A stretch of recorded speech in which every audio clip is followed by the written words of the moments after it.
begitu mulia selain daripada kasih-Mu ya Yesus. Oh terima kasih ya Bapa, semuanya telah Kau buktikan di atas kayu salib itu. Dan kami sungguh bersyukur boleh memiliki Allah seperti Engkau ya Bapa, Allah yang begitu baik, Allah yang begitu baik. Terima kasih Tuhan. Haleluya. Telah kulihat bukti kasih-Mu,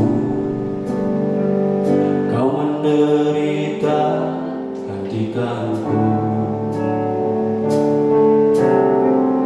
Dengan darah-Mu Kau selamatkanku. Kini ku hidup menyenangkan-Mu. Telah kulihat bukti kasih-Mu, Kau menderita gantikanku. Dengan darah-Mu Kau selamatkanku. Kini ku hidup menyenangkan-Mu. Terlalu besar kasih-Mu Bapa, pengorbanan yang Kau berikan bagiku. Terlalu mahal darah-Mu Yesus, tercurah untuk menebus hidupku.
tercurah untuk menebus hidupku.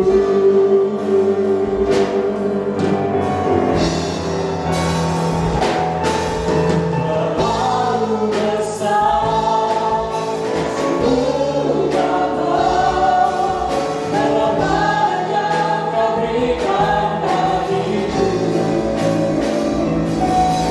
Terlalu mahal darah-Mu Yesus, tercurah untuk menebus hidupku. Terlalu besar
sungguh begitu besar pengorbanan-Mu atas kami ya Tuhan. Kau Bapa rela korban, mati di atas kayu salib hanya bagi setiap kami ya Tuhan. Terima kasih ya Bapa, pada kesempatan ini ya Tuhan, kami mau siapkan hati kami untuk kami boleh mendengar taburan firman-Mu ya Bapa. Kau berkati hamba-Mu yang akan menyampaikan firman, Kau berkati, Kau urapi, setiap firman boleh menjadi rema dalam setiap kehidupan pribadi kami. Terima kasih ya Bapa, kami mau siapkan hati kami di dalam nama Tuhan Yesus. Sama-sama kita katakan, amin. Shalom, selamat hari Paskah, selamat hari kebangkitan Tuhan dan Raja kita yang mulia. Mungkin beberapa dari Anda bertanya, kok bisa ya ngucapin selamat dan bagaimana mungkin bisa bersuka cita yang dimana kita harus merayakan hari istimewa ini di rumah, bukan di gereja bersama saudara-saudari kita seiman. Ya seperti tahun-tahun sebelumnya, seperti hari-hari Paskah yang sebelum-sebelumnya. Nah jujur, saya juga sempat terpengaruh ya, sempat down, sempat memikirkan, coba kalau kita pikirkan, kapan lagi di dalam sejarah atau setidaknya di dalam 100 tahun terakhir ini, ya orang-orang percaya, orang-orang Kristen tidak dapat merayakan salah satu hari besar yang paling sakral, ya, yang penuh dengan sukacita dalam iman dan tradisi kekristenan kita untuk dirayakan di dalam gereja. Tahun 2020 ini pasti akan ditandai sebagai salah satu tahun yang paling gelap, yang suram, tidak hanya dalam sejarah gereja, tetapi juga dalam sejarah umat manusia. Banyak dari kita mungkin merasa kok hari Paskah sepertinya seolah-olah kita masih di bawah bayang-bayang hari Jumat Agung. Masih penuh dengan perih, penuh dengan duka, lara, penuh dengan keputusasaan. Namun, saudara-saudari yang terkasih, saya mau tekankan bahwa kita tidak lagi berada di bawah bayang-bayang itu, saudara. Kita mungkin ya harus merayakan hari Minggu Paskah ini sedikit berbeda dari tahun-tahun sebelumnya. Tetapi perubahan ini seharusnya tidak mengurangi sukacita kita atas kemenangan Kristus, atas maut dan kuasa kegelapan. Perayaan Paskah di tahun 2020 ini akan diingat di mana-mana, ya, bahwa Ya benar, gereja-gereja tampaknya sepertinya kosong. Namun jangan lupa, kuburan milik Yesus juga sudah kosong, saudara. Haleluya, pandemi coronavirus ini tidak akan meniadakan kemenangan besar yang dialami dan dimiliki oleh Yesus 2000 tahun yang lalu. Dan kemenangan itu bukan hanya miliknya semata, tetapi kemenangannya juga menjadi milik kita. Kemenangannya menjadi kemenangan kita. Oleh karena itu, bersukacitalah. Sekali lagi kukatakan, bersukacitalah. Bagaimana kemenangan Kristus menjadi milik kita? Mungkin Anda berpikir, apakah ini mungkin sama ya waktu kita menonton tim olahraga favorit kita memenangkan kejuaraan dan kita ikut berbahagia untuk mereka, ikut berbahagia dengan mereka, merayakan kemenangan mereka, dan bagaimana seolah-olah kemenangan mereka menjadi kemenangan kita. Nah, saya ingin membagikan pengalaman pribadi saya ya tentang eh, euforia pertama saya merayakan kemenangan sebuah tim olahraga. Untuk Anda yang mengenal saya cukup dekat, Anda tahu saya tidak senang dengan olahraga. Saya tidak senang menonton olahraga apapun, apalagi olahraga baseball. Ya, itu sejenis permainan bola kasti di Amerika Serikat. Jadi tolong jangan tersinggung kalau Anda suka baseball atau suka olahraga. Ya, dan saya baru saja tiba di Amerika Serikat untuk kuliah, tepatnya tahun 2004. Itu adalah tahun pertama saya di Amerika Serikat. Kota tempat saya tempati itu Boston dengan timnya Red Sox baru memenangkan kejuaraan ya dunia pertama sejak tahun 1918, bayangkan. Dan tiba-tiba kota Boston meledak dengan perayaan yang besar-besaran. Dan saya yang tidak tahu apa-apa baik tentang olahraga baseball maupun tentang tim yang baru menang, saya ikut bergabung di dalam perayaan itu. Saya sama senangnya ya dengan warga asli Boston setempat ya atas kemenangan itu. Walaupun saya bukan warga Boston, walaupun saya tidak mengerti, tapi nggak tahu bagaimana kemenangan mereka seolah-olah menjadi kemenangan saya, menjadi milik saya juga. Tapi apakah benar kemenangan itu benar-benar kemenangan saya? Mungkin iya, selama 1-2 minggu saya ikut merasakan, saya ikut mengalami perasaan kemenangan yang sama. Tapi hari ini tidak ada lagi yang tersisa selain kenangan-kenangan indah. Tim yang menang sudah lewat, sudah berubah, saya juga sudah berubah. Dan jika Anda bertanya pada saya hari ini, Pastor, tim baseball mana yang Anda dukung? Saya akan katakan, saya akan dukung tim manapun yang memenangkan pertandingan tahun itu. Jadi sekali lagi, mohon maaf jangan tersinggung saudara-saudara yang terkasih. Nah, tentu saja kemenangan sebuah tim olahraga berbeda ya dengan kemenangan Kristus Yesus. Kemenangannya memiliki konsekuensi, memiliki dampak yang bersifat permanen, ya, jangka panjang selamanya pada kehidupan kita dan kehidupan banyak orang sebelum kita dan orang-orang yang akan hidup setelah kita. Nah, ada satu kisah di dalam Injil, di dalam firman Tuhan, yaitu di hari Minggu Kebangkitan Kristus yang akan selalu saya baca, yang selalu saya pegang. Terutama ketika saya perlu menemukan harapan di tengah-tengah situasi di mana banyak mimpi-mimpi yang hancur, banyak harapan-harapan yang tidak terpenuhi. Saya rasa bacaan kita hari ini sangat cocok untuk setiap dari kita dikala kita mencoba untuk tidak hanya mengerti ya pandemi global coronavirus ini apa sih tujuannya, apa sih di balik ini, tapi juga untuk merayakan kebangkitan dan kemenangan Kristus sembari kita melewati masa-masa pandemik ini.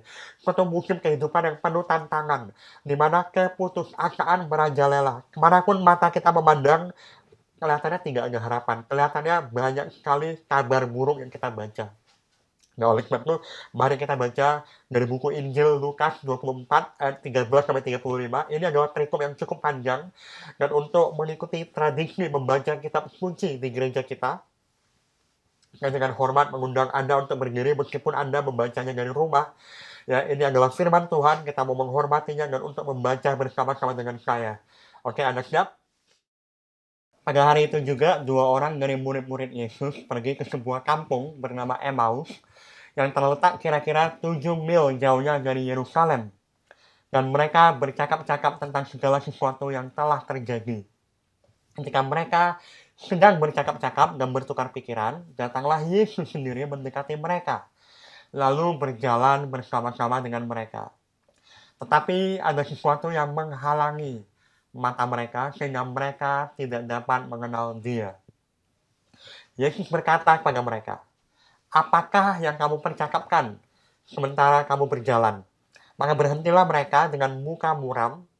Seorang dari mereka namanya Kleopas menjawabnya, adakah engkau satu-satunya orang asing di Yerusalem yang tidak tahu apa yang terjadi di situ pada hari-hari belakangan ini? Katanya kepada mereka, apakah itu? Jawab mereka, apa yang terjadi dengan Yesus, orang Nazaret? Dia adalah seorang nabi yang berkuasa dalam pekerjaan dan perkataan di hadapan Allah dan di depan seluruh bangsa kami. Tetapi imam-imam kepala dan pemimpin-pemimpin kami telah menyerahkan dia untuk dihukum mati. Dan mereka telah menyalibkannya. Padahal kami dahulu mengharapkan bahwa dialah yang datang untuk membebaskan bangsa Israel. Tetapi sementara itu telah lewat 3 hari sejak semuanya itu terjadi. Tetapi beberapa perempuan dari kalangan kami telah mengejutkan kami. Pagi-pagi buta mereka telah pergi ke kubur dan tidak menemukan mayatnya. Lalu mereka datang dengan berita bahwa kelihatan kepada mereka malaikat-malaikat yang mengatakan bahwa ia hidup. Ayat ke-24, dan beberapa teman kami telah pergi ke kubur itu dan mendapati bahwa memang benar yang dikatakan perempuan-perempuan itu. Tetapi dia tidak mereka lihat. Lalu berkata kepada mereka, hai kamu orang bodoh, betapa lambannya hatimu sehingga kamu tidak percaya segala sesuatu yang telah dikatakan para nabi. Bukankah Mesias harus menderita semuanya itu untuk masuk ke dalam kemuliaannya? Ayat ke-27, lalu ia menjelaskan kepada mereka apa yang tertulis tentang dia dalam seluruh kitab suci, mulai dari kitab-kitab Musa dan segala kitab nabi-nabi. Mereka mendekati kampung yang mereka tuju, lalu ia berbuat seolah-olah hendak meneruskan perjalanannya. Tetapi mereka sangat mendesaknya.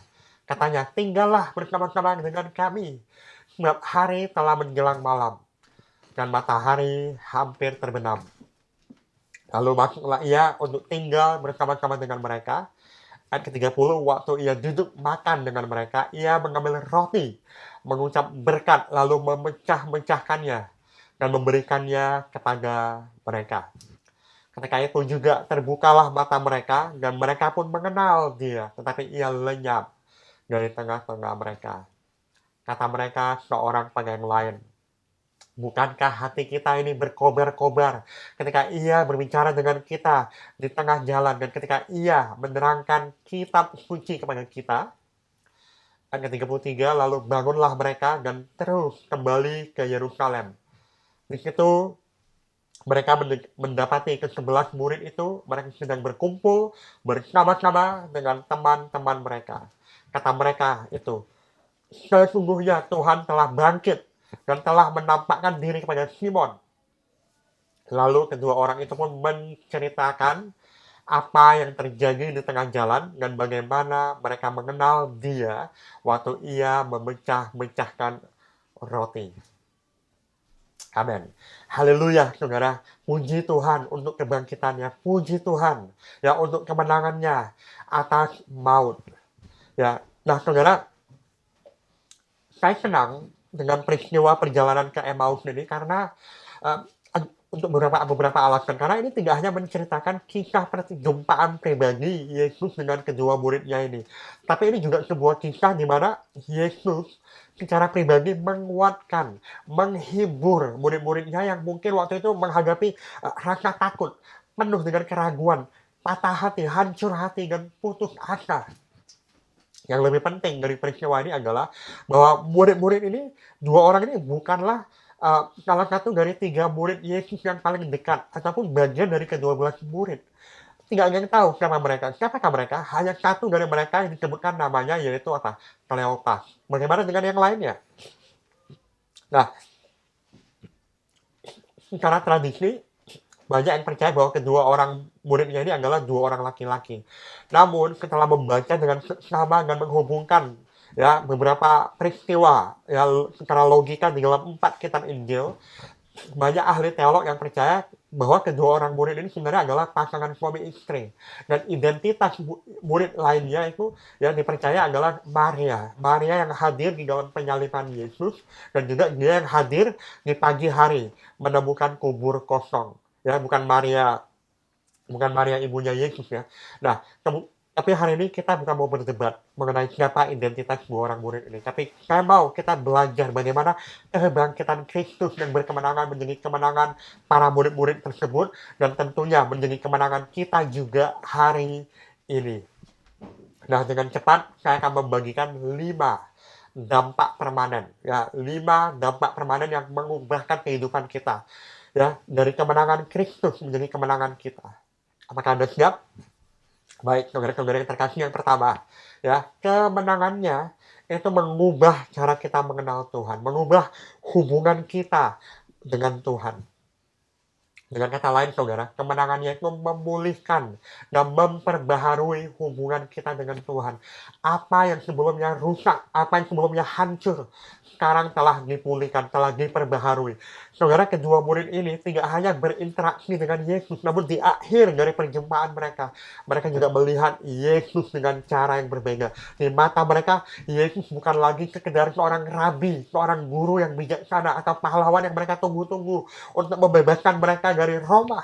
Tetapi sekarang mereka melihat Yesus sebagai siapa dia, yaitu Raja yang menebus dosa-dosa mereka, Raja yang memulihkan hubungan mereka dengan Tuhan mereka. Nah, Tuhan itu selalu dekat dengan para murid, dan dia selalu ada bersama dengan mereka. Tetapi saat ini, Tuhan itu lebih dekat dari sebelum-sebelumnya. Tidak ada lagi tirai-tirai yang menghalangi. Sebelumnya mereka tidak benar-benar mengenal dia, mereka tidak bisa benar-benar melihat dia. Mata mereka tertutup. Hari ini sama dengan kita, seperti para murid tersebut, kita dapat melihat Tuhan dan mengenali dia untuk siapa dia. Kita tidak hanya merasakan kehadirannya, tetapi kita bisa mengenal dia lebih dalam dari sebelum-sebelumnya. Tidak ada lagi pemisahan. Dosa-dosa kita telah diampuni, dan kita dapat datang padanya kapan saja dan untuk hal apa saja. Untuk hal apapun. Di dalam kesedihan kita bisa datang padanya untuk penghiburan. Di dalam kehancuran kita bisa datang padanya untuk pemulihan. Di dalam sakit penyakit kita bisa datang kepadanya untuk kesembuhan. Di dalam keputusasaan kita bisa datang kepadanya untuk pengharapan yang baru. Haleluya. Nah, kitab Efesus pasal kedua ayat 12-13 mengatakan bahwa waktu itu kamu itu tanpa Kristus tidak termasuk kewargaan Israel dan tidak mendapat bagian dalam ketentuan-ketentuan yang dijanjikan, tanpa pengharapan dan tanpa Allah di dalam dunia. Tapi sekarang, di dalam Kristus Yesus, kamu yang dulunya jauh sudah menjadi dekat oleh darah Kristus. Haleluya, puji Tuhan, saudara-saudari. Nah, yang kedua, kemenangannya mengubah cara kita melihat hidup dan mati. Oke, kebangkitan Yesus mengubah cara kita melihat kehidupan ini. Dan segala harapan-harapan palsu yang mungkin ditawarkan oleh hidup ini, saudara. Amin. Nah, hidup ini sementara. Tidak hanya kita ini egois, kita juga terbatas dalam pengetahuan dan kemampuan kita untuk melihat lebih dari sekedar kebutuhan kita, lebih dari sekedar keinginan kita yang sementara. Lihatlah kedua murid itu, mereka sedih, mereka putus asa, mereka patah hati, mereka meninggalkan Yerusalem dengan mimpi-mimpi yang hancur. Mereka sangat berharap kepada Yesus. Mereka ingin Yesus memberi mereka sesuatu yang mereka harapkan, yang mereka dambakan. Tetapi ternyata Yesus memberi mereka sesuatu yang lain. Sesuatu yang benar-benar mereka butuhkan. Mereka bahkan nggak sadar selama ini mereka butuhkan apa yang Yesus berikan. Nah, melalui kemenangan Yesus atas maut, kita dapat melihat bahwa hidup ini ya memang penuh dengan kekecewaan, penuh dengan kehancuran hati. Kita hidup di dunia yang sudah jatuh dalam dosa. Kita memiliki keinginan egois ya untuk kelegaan yang kita pikir sangat kita butuhkan untuk mengatasi rasa sakit ya penderitaan yang ada di dunia yang jatuh ini. Mungkin kelegaan yang kita nantikan adalah apa? Kesembuhan. Mungkin terobosan dalam keuangan, dalam finansial, atau mungkin terobosan dalam hubungan-hubungan yang kita miliki. Mungkin kita merindukan sebuah mujizat yang begitu besar ya dalam kehidupan kita, tapi kita lupa, kita gagal untuk melihat bahwa mujizat yang terbesar dari segala-galanya adalah Yesus telah menaklukkan maut, dan melalui kemenangannya di dunia ini kita akan melihat sekilas, ya, di dunia ini kita bisa melihat sekilas kemuliaan yang akan datang. Ya, akan ada terobosan, akan ada kesembuhan, akan ada pemulihan, dan restorasi, akan ada berkat di sana dan di sini. Tapi saudara, kita harus ingat bahwa penderitaan yang kita alami hari ini di dunia ini tidak ada apa-apanya dibandingkan dengan kemuliaan yang menanti kita kelak. Dan kemenangannya juga mengubah cara kita melihat kematian. Firman Tuhan berkata, upah dosa adalah maut. Dan kita semua adalah orang berdosa, tapi puji syukur pada Yesus sekarang kematian bukanlah akhir dari segalanya. Finalitas kematian tidak akan menjadi sesuatu yang kita takutkan. Ya, sebagai orang percaya, kita tidak takut mati lagi. Sebab melalui kebangkitannya, kita dapat melihat bahwa suatu hari nanti, kita semua juga akan dibangkitkan. Kita akan dipakaikan baju kemuliaan, tubuh yang baru. Dan bersama-sama dengan dia, kita akan menjalani kehidupan kekal yang bebas dari rasa sakit, bebas dari kesedihan, bebas dari duka cita, dan bebas dari penderitaan. Haleluya. Yang ketiga, kemenangannya mengubah cara kita membaca dan memahami Alkitab. Lihatlah penekanan-penekanan yang Yesus berikan, ya, tentang bagaimana firman Tuhan, bagaimana Alkitab itu sejak awal perjanjian lama, dari beginning, ya, semuanya itu tentang dia. Semua firman Tuhan mengacu kepadanya, menunjuk kepada Yesus seorang. Dan saudara, melalui hidup Yesus, melalui kebangkitannya, firman Tuhan menjadi hidup dan nyata. Firman Tuhan itu bukan hanya sekedar sejarah, ya, untuk kita pelajari atau untuk membuat pikiran kita gampang bosan itu terhibur. Kita butuh hiburan, bukan. Dan pastinya Alkitab itu bukan sekedar dongeng atau cerita belaka, legenda, bukan. Firman Tuhan adalah kisahnya, his story, penyingkapan akan siapa juru selamat kita yang perkasa dan sudah menang, dan namanya adalah Yesus. Nah, ini juga sebuah peringatan bagi setiap orang Kristen, bagi setiap orang percaya, bagi setiap pendeta, bagi setiap hamba Tuhan, bagaimana kita membaca Alkitab dengan benar. Jika kita ingin setia pada teks Alkitab, berhentilah mencari cerita atau tempat kita, ya, dalam cerita bacaan yang kita baca, tapi kita mulai menemukan Yesus, kita mulai melihat keindahannya, kebesarannya, kasih karunia-Nya, kesempurnaannya di dalam baris demi baris kalimat yang kita baca dan kita renungkan. Paulus menuliskan di buku Efesus, bunyinya demikian. Dan meminta pada Allah Tuhan kita Yesus Kristus, yaitu Bapa yang mulia itu, supaya Ia memberikan kepadamu roh hikmat dan wahyu untuk mengenal Dia dengan benar. Dan supaya Ia menjadikan mata hatimu terang, agar kamu mengerti pengharapan apa yang terkandung di dalam panggilannya. Betapa kayanya kemuliaan bagian yang ditentukannya bagi orang-orang kudus, dan betapa hebat kuasanya bagi kita yang percaya, sesuai dengan kekuatan kuasanya yang dikerjakannya di dalam Kristus dengan membangkitkan Dia dari antara orang mati dan mendudukkan Dia di sebelah kanannya di sorga. Jauh lebih tinggi dari segala pemerintah, dari segala penguasa, dari segala kekuasaan, dari segala kerajaan, dan tiap-tiap nama yang dapat disebut, bukan hanya di dunia ini saja, melainkan juga di dunia yang akan datang. Dan segala sesuatu telah diletakkannya di bawah kaki Kristus, dan Dia telah diberikannya kepada jemaat sebagai kepala dari segala yang ada. Jemaat yang adalah tubuhnya, yaitu kepenuhan Dia yang memenuhi semua dan segala sesuatu. Amin. Baik, saudara-saudara yang terkasih, ada dua lagi. Yang keempat, ya, kemenangannya mengubah cara kita percaya kepadanya. Sekali lagi, kita tidak lagi percaya kepada seorang manusia atau superhero. Kita percaya pada Yesus yang telah mengalahkan maut dan yang telah membayar tebusan yang penuh untuk setiap dosa kita. Melalui kebangkitannya, kita dapat bersaksi bahwa Dia bukan hanya Tuhan yang mampu, tapi Dia juga Tuhan yang penuh kasih dan Tuhan yang rela turun tangan. Tidak ada tempat yang lebih baik untuk kita menaruh iman percaya kita selain di dalam Kristus Yesus. Karena Dia Tuhan yang maha kuasa, Dia Tuhan yang maha murah hati, dan Dia juru selamat yang maha pengasih dan penyayang. Saudara, perubahan-perubahan dalam cara kita melihat hidup dan mati, cara kita membaca kitab suci, dan cara kita percaya kepada Tuhan, itu dapat diringkas dalam kutipan indah dari seorang hamba Tuhan yang bernama C.S. Lewis. Nah, C.S. Lewis ini dulunya adalah seorang ateis garis keras. Nah, tapi kemudian dia menjadi orang percaya, dan ini kalimat yang ia katakan. Saya percaya akan iman kekristenan, sebagaimana saya percaya bahwa matahari selalu terbit, telah terbit. Bukan hanya karena saya melihatnya, tetapi karena dengan melaluinya, saya dapat melihat segala sesuatu yang lain. Ya, ini kata seorang C.S. Lewis. Baiklah, saudara, yang kelima, ya terakhir, namun tidak kalah pentingnya, kemenangannya, ya kebangkitannya mengubah cara kita menjalani hidup baru yang kita dapatkan ya olehnya. Dalam hal apa? Kehidupan baru kita berbeda dari yang lama. Wah, yang paling jelas adalah kita tidak lagi menjadi hamba dosa. Ya, kita tidak lagi budak dosa. Kita dapat mengatasi pencobaan. Karena Kristus telah berperang bagi kita dan keluar sebagai pemenang. Tidak ada pencobaan yang terlalu sulit ya untuk kita hadapi. Dan Tuhan akan memberikan jalan keluar bagi kita yang telah Dia panggil, yang telah Dia pilih untuk dilahirkan kembali ke dalam pengharapan yang hidup.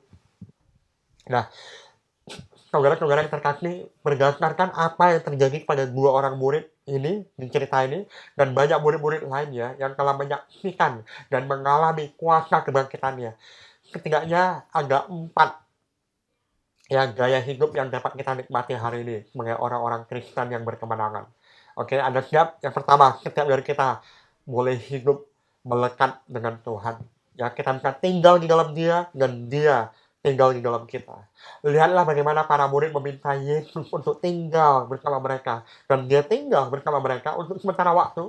Ya, setelah memecah-mecahkan roti, Dia pergi. Namun bukan karena Dia meninggalkan mereka lagi, tetapi karena sesuai dengan janjinya, Ia harus pergi supaya datang seorang penolong, seorang penghibur, yaitu Roh Kudus. Saya pernah katakan Bethlehem adalah Tuhan bersama kita, Immanuel. Golgota adalah Tuhan bagi kita. Pentakosta adalah Tuhan di dalam kita. Kita tidak pernah lagi sendirian, dan kita tidak akan pernah berjalan sendirian lagi. Ya, yang kedua, saudara, hidup yang kita peroleh adalah hidup yang beristirahat dalam cinta dan kasih karunia-Nya. Yesus mengambil waktu untuk membiarkan para muridnya beristirahat bersama dengan Dia, lalu Yesus memecah-mecahkan roti ya sebagai peringatan akan pengorbanan dan penderitaannya. Nah, sekarang setelah Kristus dibangkitkan, Anda dan saya, kita dapat menikmati peristirahatan penuh seumur hidup kita di dalam anugerah Tuhan yang luar biasa. Yang ketiga, kehidupan seperti apa, saudara? Kehidupan yang penuh semangat dan menyala-nyala di dalam Dia. Lihat perbedaannya. Sebelumnya, waktu mereka lagi berjalan ke Emmaus, murid-murid itu tampak sedih, tenggelam di dalam keputusasaan mereka. Tapi setelah pertemuan, setelah perjumpaan dengan Yesus dan menyadari bahwa Kristus Yesus telah bangkit dari kematian, hati mereka membara, berkobar-kobar, menyala-nyala. Untuk apa? Untuk yang keempat, saudara, untuk kehidupan yang berpusat pada Kristus. Ya, sebab ada panggilan baru yang Tuhan berikan. Tidak hanya kepada murid-muridnya, tapi kepada Anda dan saya. Para murid-muridnya siap untuk kembali ke kehidupan lama mereka waktu mereka melihat Yesus sudah mati. Namun ketika Kristus telah bangkit, hidup para murid berbalik kembali. Tapi kali ini perubahannya adalah untuk selamanya, untuk seterusnya. Sebelumnya mereka adalah sekelompok penakut. Lalu mereka diubahkan menjadi pria-pria, wanita-wanita ilahi yang gagah perkasa, yang berani. Dan mereka punya satu tujuan utama, tujuan akhir, yaitu apa? Untuk memberitahu semua orang tentang kabar baik dan untuk menjalani kehidupan yang memuliakan Tuhan, membawa dunia untuk memandang kepada Raja yang menang, Kristus Yesus namanya.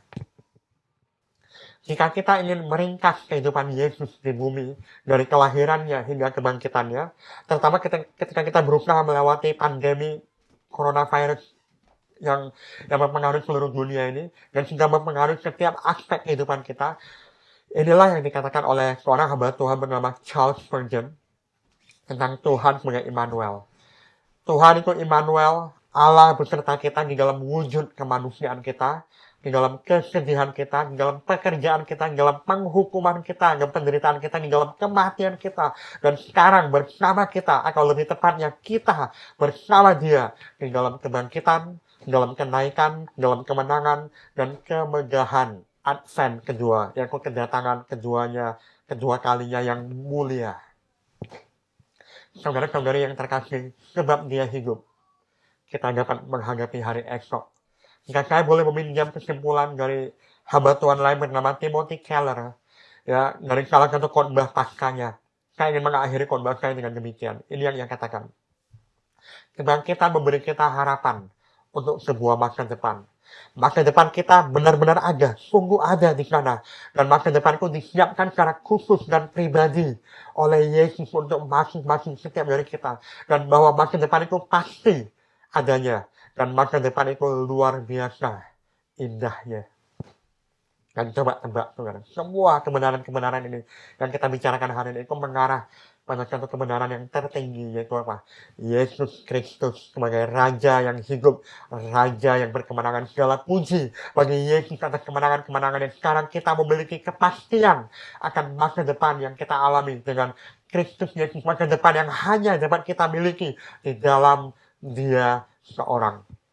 Dan Dia bersama-sama kita dalam kesedihan kita, dalam penderitaan kita hari ini. Dia bersama kita sampai akhir. Dan akhir itu akan menjadi awal dari kehidupan kekal kita bersama dengan Raja mulia, Raja yang berkemenangan. Haleluya.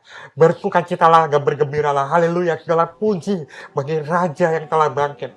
Jika Anda mati dalam dosa dan pelanggaran Anda, nyatakan kemenangan Anda atas dosa dan hiduplah kembali, dibangkitkanlah kembali dari kematian dan dilahirkan kembali ke sebuah pengharapan yang hidup. Jika Anda merasa dikalahkan oleh keadaan Anda saat ini, bangkitlah dan hiduplah dalam kebangkitannya. Jadilah pemenang melalui kemenangan Yesus atas maut. Mari kita puji namanya. Haleluya.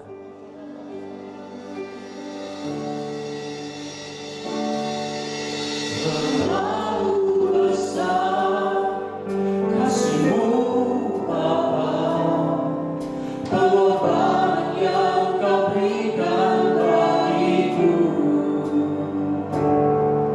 Terlalu mahal darah-Mu Yesus tercurah untuk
Ya Tuhan Yesus, terlepas dari keadaan kita saat ini, tidak ada satu hal pun di dunia ini yang dapat merampas sukacita kita akan kemenangan-Mu atas maut, kemenangan-Mu melawan segala kuasa kegelapan. Yang terpenting dari segalanya, tidak ada satupun hal di dunia ini yang dapat merampas kemenangan kita di dalam-Mu dan kemenangan kita bersama-Mu Tuhan. Kemenangan-Mu adalah milik kita, milik kami Tuhan, dan di dalam Engkau kami pernah mati dalam pelanggaran kami, tapi Allah yang kaya akan rahmat oleh karena kasih-Mu yang besar telah menghidupkan kami kembali bersama-sama dengan Kristus, dan di dalam Kristus Yesus kami juga telah dibangkitkan, semua oleh karena anugerah-Mu. Terima kasih Tuhan atas pemberian keselamatan yang Engkau berikan secara cuma-cuma, namun Engkau bayar dengan harga yang mahal. Yesus, sekarang hati kami menyala-nyala untuk Engkau. Kami ingin tinggal di dalam Engkau. Kami ingin beristirahat di dalam kasih karunia-Mu dan melakukan pekerjaan baik yang telah Engkau siapkan, yang Engkau panggil untuk kami selesaikan. Dan ini semua menjadi mungkin melalui kematian dan kebangkitan Raja kami yang hidup, Raja kami yang menang, Kristus Yesus namanya. Yesus, kami menyerahkan hidup kami ke dalam tangan-Mu. Inilah Raja yang hidup di dalam hati kami, di dalam kehidupan kami, hari ini dan sampai selama-lamanya. Saudara-saudara yang terkasih, mari kita buka hati kita terima berkat Tuhan pagi hari ini. Tuhan memberkati engkau dan melindungi engkau. Tuhan menyinari engkau dengan wajahnya dan memberi engkau kasih karunia. Tuhan menghadapkan wajahnya kepada engkau dan memberi engkau damai sejahtera. Di dalam nama Tuhan Yesus, Raja kami yang hidup dan berkemenangan, mari yang percaya sama-sama katakan amin. Sekali lagi selamat hari Paskah, selamat hari kebangkitan. Sampai ketemu minggu depan. Tuhan Yesus memberkati.